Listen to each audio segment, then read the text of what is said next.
Kenya iko sawa. Tumekuja Mlima Kenya, tunaona mambo iko sawa. Tumeenda Pwani, mambo iko sawa. Tunataka kuwaomba na kuwarai ya kwamba tarehe 9 mwezi wa 8 kura yenu yaangukie Kenya kwanza. Kenya kwanza. Kenya kwanza. And we want to assure you that we shall not let you down.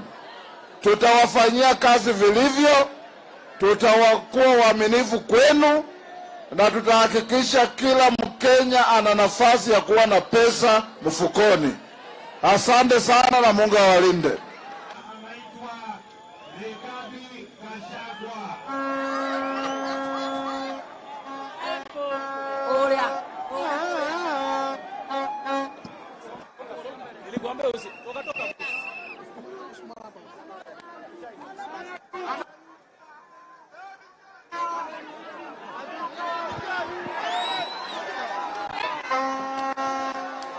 Haya, adakaru mwade murega.